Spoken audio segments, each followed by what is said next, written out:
뉴 리바이벌 두 번째 시간 말씀을 전하겠습니다. 우리 지난주에 하나님의 부흥을 받아낼 그릇이 필요하다 이렇게 같이 나눴어요. 노아에 대한 얘기를 했었고, 기억하시죠? 할렐루야.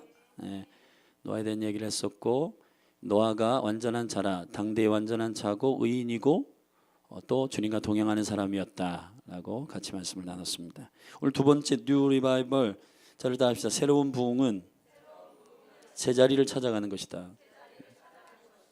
아멘. 부흥의 정의를 조금 먼저 좀 같이 나눠보면, 부흥의 의미는 본질적으로 리바이벌이라고 하는 것은 소생한다는 뜻입니다. 회복한다는 뜻이에요.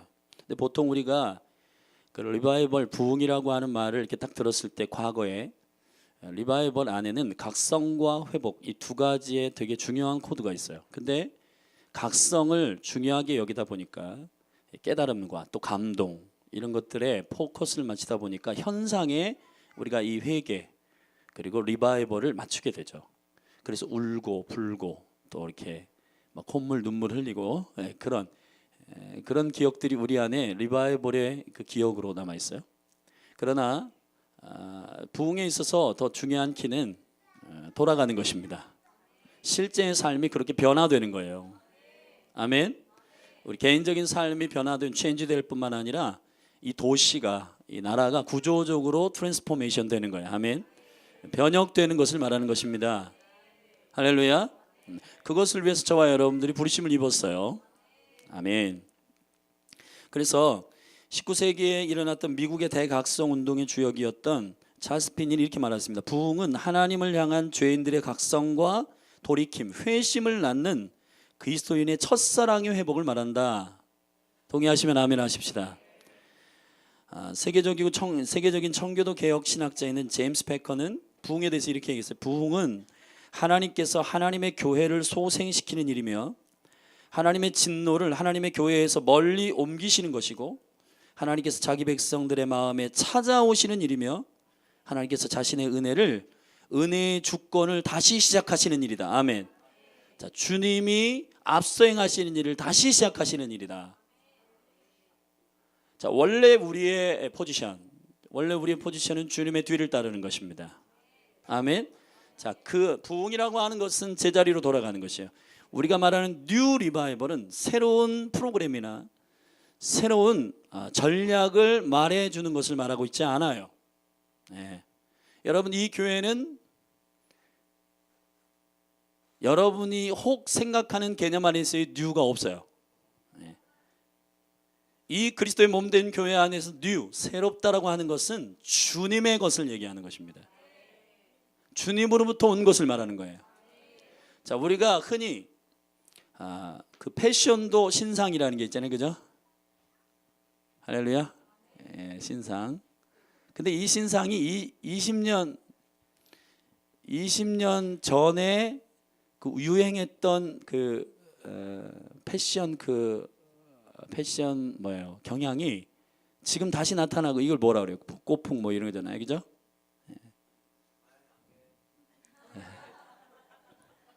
난 그렇게 아멘을 동냥하듯이 하는 거 별로 안 좋은데, 하여튼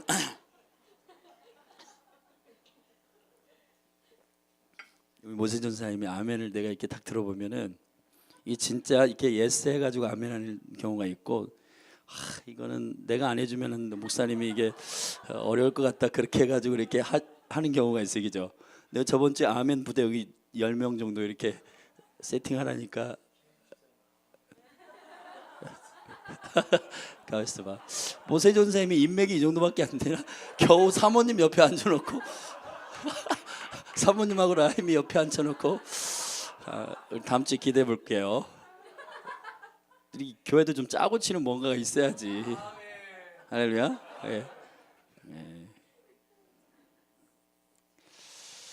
부흥이라고 하는 것은 하나님의 방법을 가져오는 것입니다. 우리 인간 안에서의 새로운 어떤 프로그램이나 프로젝트를 이 교회 가운데 가져오는 게 아니고, 본래 하나님께서 이 교회를 교회되게 하시는 그 의미를 회복하는 거예요. 아멘. 오늘 마태복음 4장 우리가 말씀을 읽었습니다. 주님께서 이때부터 비로소 이렇게 돼 있어요. 비로소 알코마이, 자, 이전에는 하지 않았던 얘기를 주님께서 이때부터 시작하십니다. 예수님이 30세의 공생애를 시작하시고 이제 아버지의 명령을 따라 자기의 자리의 포지션에서 공생애, 하나님의 킹덤의 아들로서, 하나님의 아들로서 이 사역을 감당하기 시작하는 이 시즌을 선포하는 말씀이 뭐냐? 회개하라, 천국이 가까이 왔느니라. 아멘. 이걸 좀 직역하면 아버지께로 돌아가라. 아멘. repentance, 돌아가라는 겁니다. 하나님 아버지께로 돌아와라. 그 하나님의 킹덤이 쳐들어오고 있다. 할렐루야. 아멘. 자, 그 하나님의 나라가 쳐들어오고 있으니까 그 아버지의 마음에, 아버지의 의도에, 아버지의 뜻에 합당한 사람으로 서라는 겁니다. 그렇게 회복되지 않으면 너희가 망하게 될 것이니까 돌아가라는 거예요. 제가 히브리어 전공은 아니지만 히브리어로 슈브라는 말은 옛 집을 다 부서뜨리고 새로운 집 안으로 들어가는 걸 말하는 것입니다. 이것이 바로 회개. 자, 회개는 회복이고 제자리를 본래의 제자리로 찾아가는 것입니다. 그게 부흥이에요. 아멘. 그게 부흥입니다. 자, 그리고 나서 예수님께서 제자들에게 베드로와 안드레를 만나시고 그물을 던지는 자들을 만나셨어요. 자, 궁극적으로 이 사람들은 복음을 전하는 데스티니로 나중에 사도로서 쓰임을 받습니다. 베드로는 집단을 회심시키는 자로, 또 안드레는 개인을 회심시키는 사람으로 회복돼요. 아멘. 예수님은 원형을 알고 있어요. 아멘. 원형. 그래서 그들의 원형을 정확하게 알 수 있는 삶의 정황, 시츄에이션에서 그들을 부르시는 겁니다. 그물을 던지는 데스티니가 있는 두 사람을 그물을 던지는 장소에서 부르시는 거예요. 여러분, 저와 여러분이 하나님께 회복될 수 있는 강력한 영적 각성은 여러분의 본래의 비전을 들을 때 흥분하게 되는 거예요. 아멘. 여러분의 본래 하나님께서 창세전부터 태초부터 여러분을 향하여 갖고 계신 그 계획을 주님의 입으로 듣는 순간 여러분의 영은 리바이벌 되는 거예요. 믿습니까? 베드로와 안드레가 지금 듣고 있습니다. 너희가 사람을 낚는 어부가 될 것이다. 아멘. 믿습니까? 나를 따라오너라. 자, 나를 따라오너라 라고 하는 말이 헬라어로 오피소라고 하는 말인데, 이 오피소라고 하는 말은 뒤에 있다 이 말이에요. 자, 포지션. 저와 여러분의 포지션은 주님 정확하게 말합니다.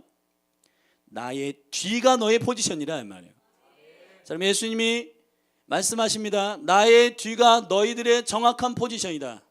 근데 대부분의 사람들은 자기 자신을 어디다 두냐 하면 예수님 뒤에다 두지 않고 예수님 앞에다 두는 경우가 많아요. 자, 예수님 앞에다 두는 경우가 있었어요. 베드로도 한 번, 그래서 베드로가 갑자기 사단이 됩니다.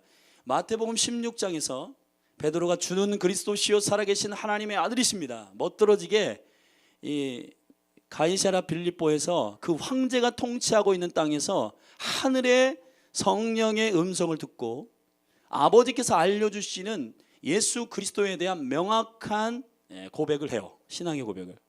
그러니까 예수님께서 깜짝 놀라셔가지고, 야, 이거 네 실력이 아닌 것 같은데 네가 한 게 아니라 아버지께서 너에게 알려주신 거야. 복되다. 그리고 축복을 했어요. 근데 바로 예수님께서 십자가에서 내가 이제 장로들과 모든 사두개인들과 그리고 바리새인들에게 잡혀가지고 십자가에 죽을 것이다 이렇게 선언했을 때에 갑자기 베드로가 그리하지 마옵소서, 가나에 가로되, 이 가난다라고 하는 말은 간청해서 예수님 가지 말라고 붙듭니다.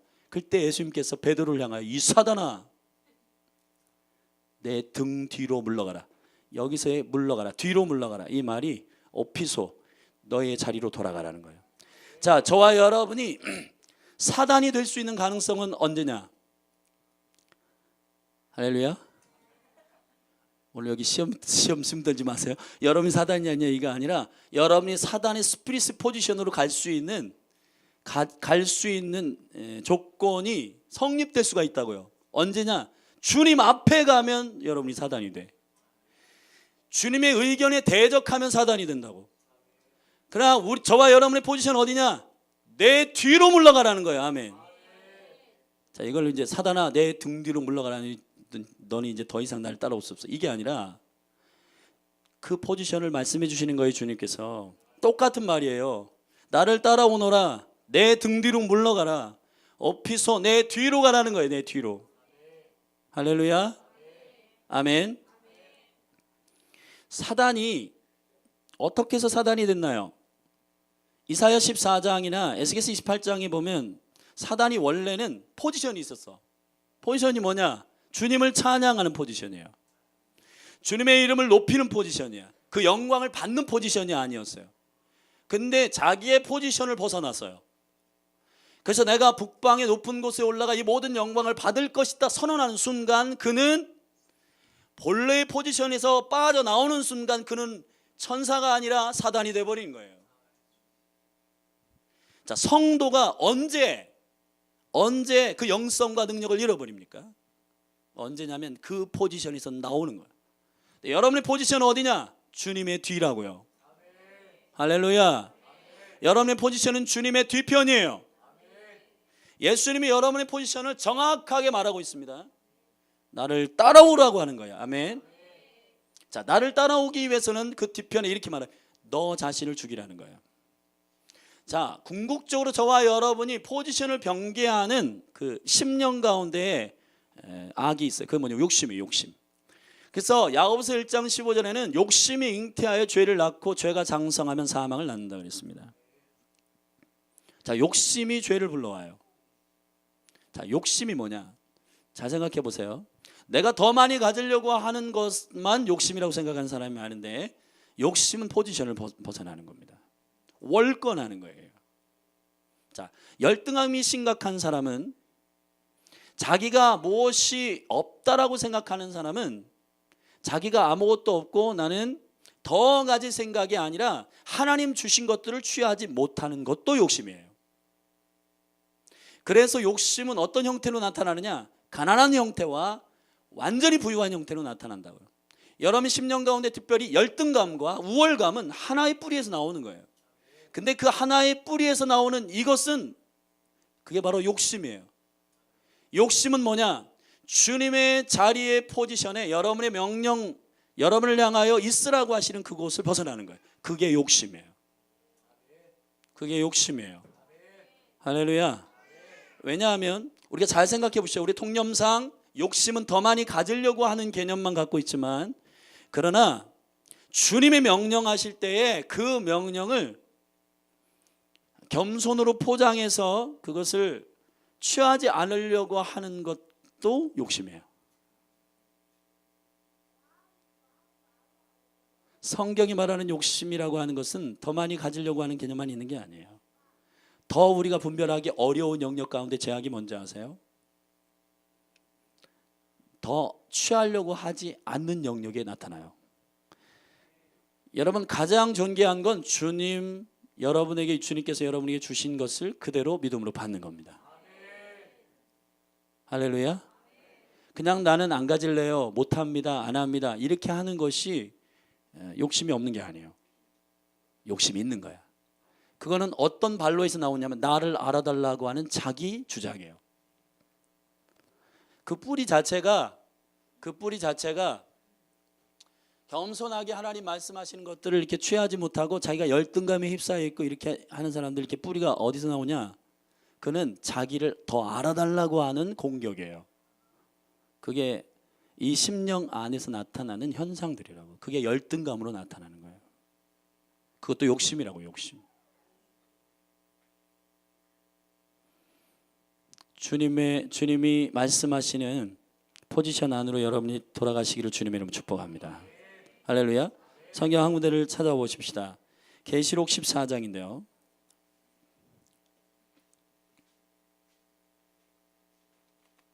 그 찬송, 우리 말씀 끝나고 그 찬송 할 때 그 가사 좀 찾아내요. 어린 양 따르리. 그거. 계시록 14장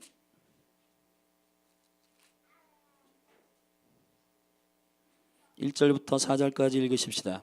시작. 내가 보니 보라, 어린 양이 시온 산에 섰고 그와 함께 14만 4천이 섰는데 그 이마에 어린 양의 이름과 그 아버지의 이름을 쓴 것이 있도다. 내가 하늘에서 나는 소리를 들으니 많은 물소리도 같고 큰 뇌성도 같은데 내게 들리는 소리는 검은 고 타는 자들의 그 검은 고 타는 것 같더라. 저희가 보좌와 내 생물과 장로들 앞에서 새 노래를 부르니 땅에서 구속함을 얻은 14만 4천인 밖에는 능히 이 노래를 배울 자가 없더라. 이 사람들은 여자로 더불어 더럽히지 아니하고 정절이 있는 자나 어린 양이 어디로 인도하든지 따라가는 자며 사람 가운데서 구속을 받아 처음 익은 열매를 하나님과 어린 양에게 속한 자들이니 그 입에 거짓말이 없고 흠이 없는 자들이었더라. 아멘. 자, 계시록 7장에서 14만 4천은 유대인들의 회복이고요. 여기 14만 4천은 열방의 교회들 가운데 특별히 구별되어 주님을 섬기는 14만 4천. 이 머리에 일을 맡지 아니한, 세상의 시스템에 들어가서 순복하지 아니한, 원수에게 절하지 아니하는 사람들 14만 4천. 그 사람들의 특징 중에 하나가 뭐냐? 어린 양을 따르는 것입니다. 여러분 한번 생각해 보십시오. 예수님의 데스티니가 많아요. 사자, 유다의 사자. 여러분 유다의 사자 따르고 싶지 않아요? 여러분이 따르고 싶은 사람이 누구예요? 여러분 우리가 따르고 싶은 모델 자체가 굉장히 영웅적이고 굉장히 파워풀하고 굉장히 놀라운 그러한 이미지, 예수 그리스도의 이미지를 우리는 따르고 싶어요. 그러나 성경이 이렇게 말해요. 어린 양을 따르라는 겁니다. 어린 양의 데스티니가 뭐예요? 어린 양은 철저히 하나님께서 있으라고 하는 자리에 있는 거예요. 그 어린 양을 따르라는 거예요. 그 어린 양을 따르라는 거는 가서 저기 아랍이나 저 이스라엘 가면은 어린 양, 우리 일주일 동안 그 제주도 갔다 온 우리 승채 형제 좋았죠? 예, 제주도 갔다 온 간증 좀 해주세요. 이따가. 하여튼 뭐, 자 이런 푸른 초장 같은 데 가면은 제주도 갔다 온 게 더 말씀보다 더 신기한가 봐. 뭐 와 그래요. 자, 푸른 초장에 양이 있잖아. 그럼 그 양을 따르라는 거예요. 양, 어린 양은 어떤 의미를 내포하고 있냐? 아버지께서 있으라고 하는 자리에 있는 바로 그 영적인 스피릿, 예수 그리스도가 아들로서 어린 양으로 순복하신 바로 그 영성을 따르라는 거예요. 유다의 사자, 뭐 다양한 주님의 이미지가 있지만 예수님께서 우리를 향하여 14만 4천 구별된 주님의 나라의 거룩한 백성들인 이마에 임치지 아니하고 예수 그리스도로 충분한 하나님의 사람들의 삶의 라이프 스타일은 뭐냐? 어린 양을 따르는 거예요. 어린 양을 따른다라고 하는 말은 오피소하는 거야. 뒤에 있는 거야. 주님 언제나 주님 뒤에 있는 거야. 아멘. 그것이 여러분의 포지션입니다. 할렐루야. 사람을 낚는 어부가 누가 되느냐? 사람을 낚는 어부는 여러분의 포지션에 달려 있어요. 여러분이 앞서가면서 주님 끌고 가는 그런 라이프 스타일을 가지고 있는 사람은 절대로 전도가 안 돼요. 여러분 부흥과 모든 변혁을 일으키는 하나님의 강력한 사람들은 어떤 사람들이냐? 그 포지션을 하나님 있으라고 하는 그 포지션에 있는 사람에게 매력이 있는 거예요. 자, 지금 우리가 여기가 기도의 집이고 교회인데요. 자, 시편 27편 4절의 말씀을 모토로 하나님 주시는 언약의 말씀으로 기도의 집들이 열방 가운데 100만 개가 일어나고 있어요. 100만 개가 말이 100만 개지. 가정에서 하는 기도의 집, 뭐 그런 소그룹을 하는 기도의 집 다 통틀어서 100만 개의 기도의 집이 전 세계 가운데 일어나고 있다고. 이거는 하나님이 하시는 일이에요. 아멘. 여러분 유엔이나 아니면은 나토나 이런 기구에서, 국제적인 기구에서 우리 기도의 집을 만들자 그래가지고 만든 거 아니라 이 말이에요.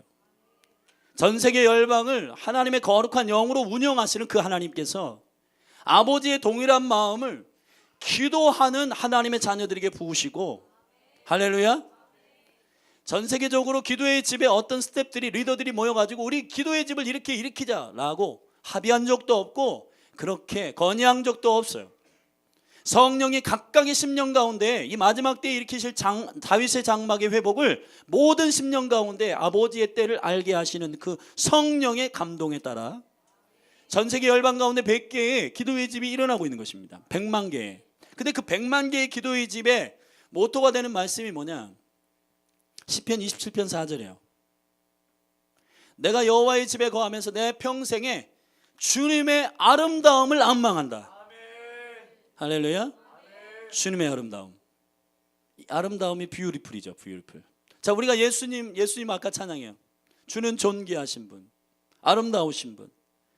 자, 우리가 주님을 존귀하다고 말하고 주님을 아름답다, You are beautiful, 주님 아름답습니다라고 하는 이 찬송이, 여러분 저는 옛날에 이런 생각을 했었어요. 여러분 저는 옛날에 그 회개, 그 부흥회가 있으면 뭔가 울어야지 은혜를 받았다라고 하는 내 심령 가운데 어떤 그 은혜를 받은 나 자신을 스스로 컨펌하는 사인이 있었어요. 뭐냐면 울어야 돼. 나는 울면서 뭔가 이렇게 깊은 감동이 있고 막 그런 거, 그죠?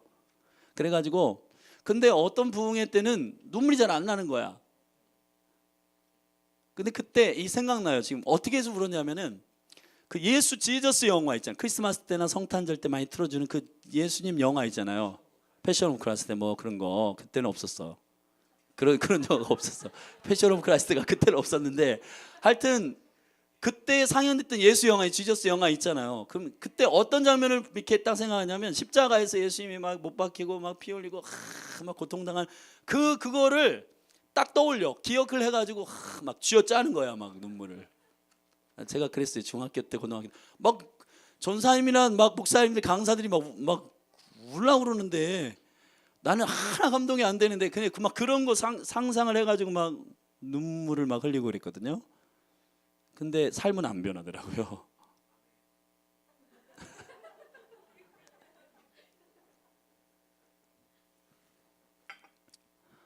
여러분이 찬양할 때 혹 이 가운데 주님의 아름다움을 찬양할 때, 여러분 주님의 아름다움을 어떻게, 여러분 뭐 여기 머릿속에서 뭘 떠올려요? 막 십자가에 달려 죽으신 예수님, 뭐 그다음에 막 하늘로 승천하신 예수님, 막 하얀 옷 입고 쫙 올라가고 막 천사들이 막, 그런 거 혹시 상상하는 분 있어요? 물론 환상으로 하나님 보여주실 수 있는데, 주님의 아름답다라고 하는 이 아름다움은 주님의 외모를 향한 평가가 아니에요. 아름답다라고 하는 말이 히브리어로 노함이란 말이에요. 노함. 이 노함이라고 하는 말은 제자리에 있는 걸 말하는 겁니다. 자, 이 컵이 있어요. 컵 뚜껑이 있어. 컵 뚜껑은 어디에 있을 때 가장 아름다울까요? 컵 위에 이렇게 딱 있을 때 이게 아름답죠. 아름답잖아요. 할렐루야. 여기 지금 모세 전사님이 고선모 사모님 옆에 있을 때 가장 아름답죠. 예. 모세 전사님이 얼굴이 객관적으로 잘생겨서가 아니라, 뭐 못생긴 건 아니에요. 뭐 기준이 다 다르니까. 여기 두 분이 지금 앉아 있잖아. 근데 모세 전사님이 아름다운 건 고선모 사모님 옆자리이기 때문이야. 제가 가장 아름다울 때가 언젠가요? 우리 최정희 사모님 옆에 서 있을 때죠. 할렐루야. 만약에 고선모, 우리 박모세 전사님이 갑자기 우리 교회에 뭐 이런 일이 있을지도 모르는데 슈퍼모델이 한 번 왔다. 에? 슈퍼모델, 예. 슈퍼모델 탤런트나 뭐 이렇게 되게 이쁜 자매가 한 명 왔어요. 이쁜 자매가 한 명 왔는데 모세 전사님이 사모님 옆에 있지 않고 그 이쁜 탤런트 슈퍼모델 옆에 계속 막 앉아 있는 거예요. 그리고 뭔가 관심을 끌려고 하고 막 그리고 그날 따라 뭔가 그런 일이 아니, 시청학 교재.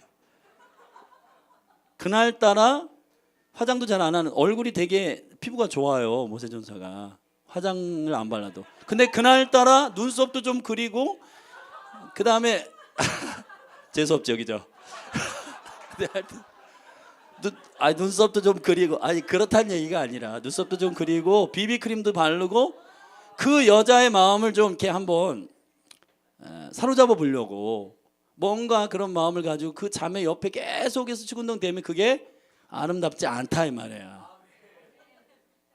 화장을 안 해도 여기 지금 사모님 옆에 있는 게 아름다운 거예요. 왜 아름답냐? 자기 자리에 있기 때문이에요. 할렐루야. 우리 시밀이 형제가 저기 앉아 있잖아요. 카메라가 아마 등치에 한 60분의 1 정도밖에 안 되는 되게 작은 카메라를 들고 있는데 이게 굉장히 우스꽝스럽게 볼 수도 있는데 되게 아름답잖아요. 왜냐하면 저 포지션이 저 형제의 포지션이니까. 할렐루야. 뷰티풀이라고 하는 말은 제자리에 있는 거예요. 제가 사실은 이렇게 강단에서 내려가면 조금 이 얼굴빨이 떨어져요. 이게 아니야. 제가 강단에 있을 때 제일 멋있대요, 사람들이. 이제 46이 돼가지고 이제 잘생긴 거 가지고 어필하기는 힘든 이제 얼굴이에요. 자, 강단에서 내려가면 뭔가 이제 좀 이게 나이 든 아저씨 그런 느낌이야. 그런데 강단에 올라오면 그래도 괜찮잖아요. 물 한 잔 먹고. 이 설교가 잘 진행이 안 되는데.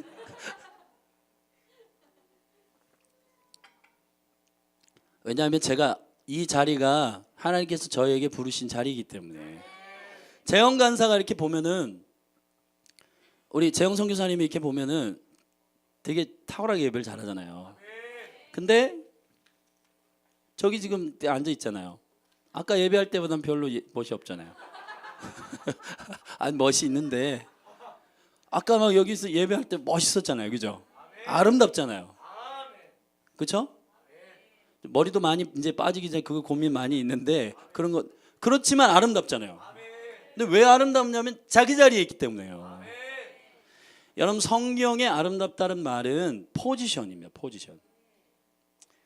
여러분, 이 사회가 왜 아름답지 않은 문화로 가득 차 있나요? 엄마가 엄마의 자리에 있지 않고, 엄마가 가장 아름다울 때가 언제냐? 아이를 안고 있을 때야. 자, 우리 성모사님 일어나 봐요. 일어나서 아이를 들고 일어나세요. 들고 뒤로 돌아. 아름답잖아요. 할렐루야, 아름답잖아요. 아멘. 성모사모님이 제가 청년 때부터 제가 양육했기 때문에 아는데 그때 되게 이뻤어요. 근데 지금이 더 뷰티풀해. 그때는 제자리가 어딘지 잘 모르는 방황하는 시기야. 지금은 포지션을 딱 찾아서 거기에 자기 자리에 갔어요. 아름다운 겁니다. 사랑하는 여러분, 지금 이 세대의 청소년 청년들이 막 엄청난 외모에 신경을 써요. 신상 옷을 입고 좋은 신발을 신고 좋은 차를 타고 다닙니다. 그러나 정말 아름다운가요? 왜 청년들 안에 뷰티풀한 문화가, 안정감 있는 평강의 문화가 왜 부어지지 않나요? 그거는 하나님이 말씀하시는 그 아름다움의 포지션 안에 있지 않기 때문에. 청년의 때는 성경이 이렇게 말합니다. 청년의 때에 너희가 그 아버지의 마지막 때가 오기 전에 청년의 때에 창조주 하나님을 기억하라. 자, 청년이 가장 아름다울 때가 언제냐? 아까 저는 맨 앞에서 예배를 했기 때문에 잘 몰라요. 아마 여기 제가 이렇게 뒤를 돌아서 딱 이렇게 쳐다볼 때 여러분이 뛰면서, 청년이 뛰면서 하나님을 정말 주님을 경외하며 예배하는 그 모습이 아름다운 겁니다. 할렐루야. 그게 뭐 객관적으로 그렇게 아름다워요. 막 이렇게 뛰다 보면은 머리도 헝클어지고 뭐, 그런데 그게 외모적 아름다움의 기준이 아니라 그 세대를 향한 하나님의 데스티니예요. 하나님을 기억하는 것입니다. 하나님을 하나님으로 아는 거예요. 그것이 청년의 아름다움의 기준이다 이 말이에요. 할렐루야. 엄마가 언제 아름다운가? 엄마의 포지션이 있을 때고, 아빠가 언제 아름다운가? 아버지들이 두 손에 거룩한 손을 들고 기도할 때 아버지들은 아름다운 거예요. 배가 산 만큼 나와도 아름다워요. 왜 아름답냐? 그는 외모의 기준이 아니라 그 사람의 포지션이기 때문에. 할렐루야. 뉴 리바이벌, 부흥은 뭐냐? 여러분의 제자리로 찾아가는 것입니다. 부흥은 제자리로 찾아가는 거예요. 회복, 회생, 돌아가는 것. 어디로 돌아가냐? 여러분을 향한 하나님의 포지션으로 돌아가시라 이 말이에요. 여러분의 포지션은 주님을 끌고 가는 포지션이 아니라 주님을 따라가는 포지션이에요. 주님이 제자들을 콜링하실 때 말씀하시는 이 말씀을 오늘 기억하셔야 됩니다. 회개하라, 천국이 가까이 왔느니라. 킹덤의 구조 안에 여러분이 들어가려면 예수님을 따라가는 포지션 안에 있어야 되는 것이에요. 그러나 대부분 많은 사람들이 자기가 앞서가고 주님을 따라오라고 말하는 포지션에 있어요. 바꿔야 합니다. 할렐루야. 어린 양을 따르는 여러분이 되기를 주님의 이름으로 축복해요. 어린 양을 따르십시오. 갑자기 베드로가 사단이 되는 이유는 예수님의 계획보다 앞서기 때문이에요. 하나님의 계획을 앞서가려고 하기 때문에 사단이 되는 거예요. 사단은 포지션을 벗어난 천사예요. 자기의 데스티니를 벗어난 천사, 자기의 데스티니를 벗어난 아버지들, 자기의 포지션을 벗어난 어머니들, 자기의 포지션을 벗어난 예배자들, 자기의 포지션을 벗어난 청년들, 여러분 스펙을 쫓아 달려가는 것이 아름다운가요? 스펙이 아니라 스토리를 쫓아가셔야 돼. 할렐루야. 스펙이 아니라 이야기를 쫓아가셔야 돼. 하나님의 교회, 하나님으로 충분한 사람. 할렐루야. 성령이 임하면 포지션을 잡습니다. 아비들은 꿈을 꿀 것이고, 청년들은 환상을 볼 것이고, 자녀들은 예언할 것이다. 할렐루야. 남자와 여종, 여종과 남종에게 성령이 부어질 것이라는 거예요. 자, 하나님께서 성별 그리고 세대 모든 포지션에 본래의 의미를 말씀해 주시겠다는 거예요. 자, 마지막 때의 강력한 부흥은 뭐냐? 제자리를 찾아가는 것입니다. 아버지들은 아버지, 청년들은 청년의 포지션에. 할렐루야. 돈과 명예를 쫓는 자들이 아니라 예수 그리스도를 쫓는, 어린 양을 따르는 포지션에 있는 사람, 그 사람이 바로 하나님의 나라의 킹덤의 구조 안으로 들어가게 되는 거예요. 이걸 가리켜서 뉴 리바이벌이라고 말하는 것입니다. 할렐루야. 다 일어나십시다, 자리에서.